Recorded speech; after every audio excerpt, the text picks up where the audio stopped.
I wouldn't technically categorize myself as an actress because I've come in a few local productions, but if I had to choose between the two, I'd most definitely choose singing because I'm passionate about it. Just found out that my immune system is not that strong. Stop it, baby, stop lying. I personally think it has certainly added a different dimension of values overall. Being a model up on stage, one needs to have the right balance of sex appeal, attitude and oomph to showcase the designer's outfits. And it's no easy task working the entire stage in 4+ inch heels. So being a performer, I think it has certainly boosted my confidence level.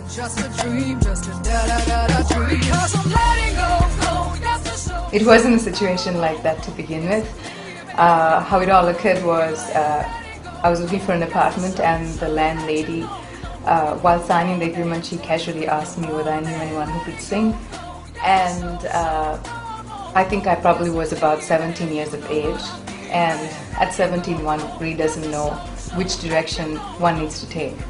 So very casually and jokingly said that I had sung in a couple of choirs, church and school, and maybe I can audition. And without any hesitation she said, I think, yes, you should audition, Natasha. And the next week I went for the audition, and well, the rest they say is history.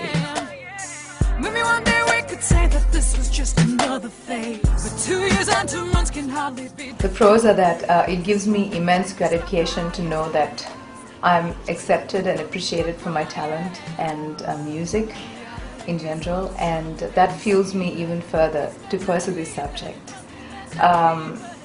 Whereas cons, I would say, whether we like it or not, we will always be in the shadow of India and other dominant neighboring countries, and it takes so much more for an artist like myself to be heard.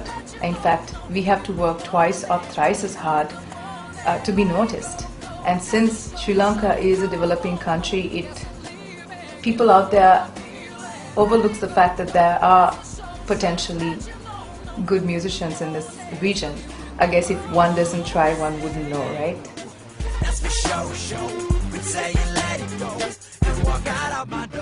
Well, the fact that I come from a very exotic location geographically, and if taken in the right context, it can work as a great beneficial factor.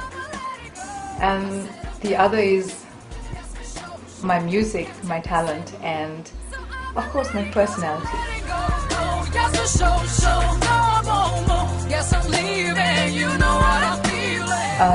Well, performing live is the fact that you're surrounded by a whole surround system of sound, the ambience, the venue and the audience, the energy that's generated by the audience that makes you want to get up there and do your thing. But performing in a studio is a whole level of understanding for me right now. I still haven't kind of mastered it, though I've sung a few times in the studio, but in the process of mastering it.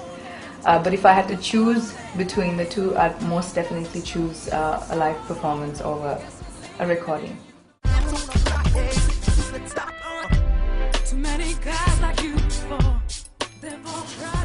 How is it working with Aslan? Well, it's very easy working with him because he has a clear direction of where our music needs to go. Working with Aslan has been a very, very pleasant experience. He's a very talented individual who I've had the pleasure of working with early this year, and I think we go way back with regard to our families, but it's only when I started working with him I realized how talented he was. And so we have a great chemistry, working chemistry, and good friends as well. And I think he has a very clear direction on where our music wants to go, and I think, you know, the right balance of energy is required, and he brings that element to the production.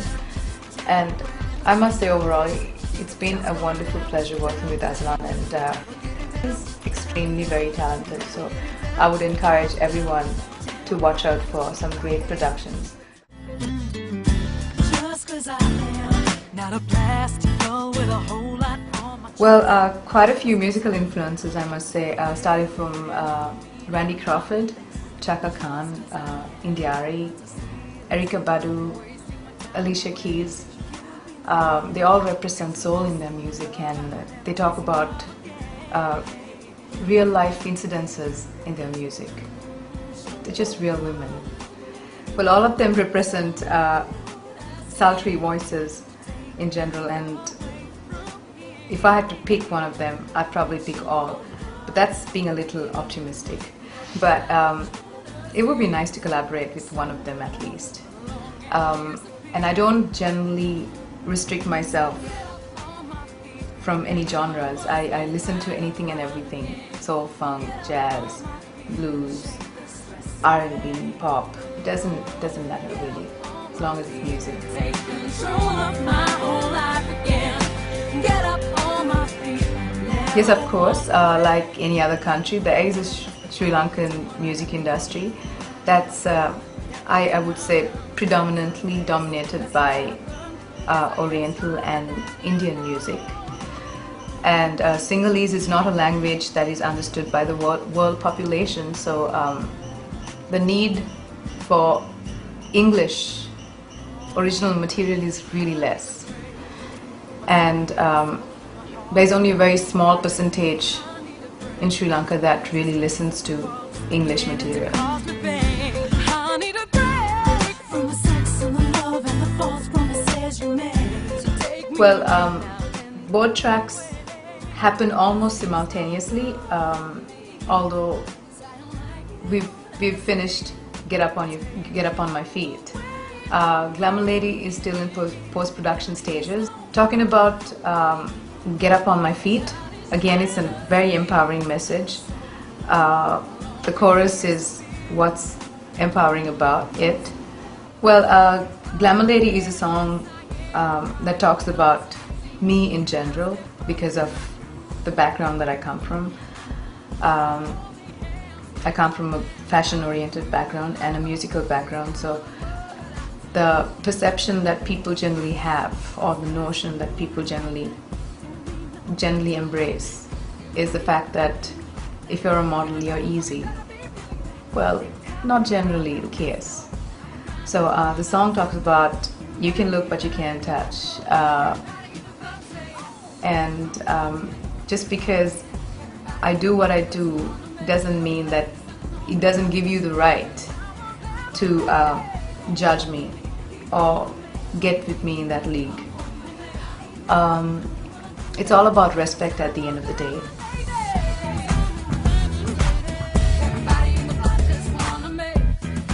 I personally feel that women are in control to a certain degree, at least the ones who've been exposed to society. And it's not for me to judge whether or not they should be portrayed in that manner. I think we all have a conscience, and we all know what's right and wrong, and we all know the choices that would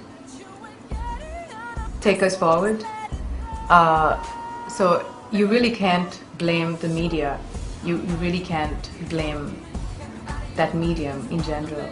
It's up to the individual to decide whether or not she wants to do productions of that nature. At the end of the day, it's your choices that makes you who you are. So I personally think it's an individual's choice. 45 days are gone, and I know you ain't coming back home, that's for sure. It's not like I've been waiting for.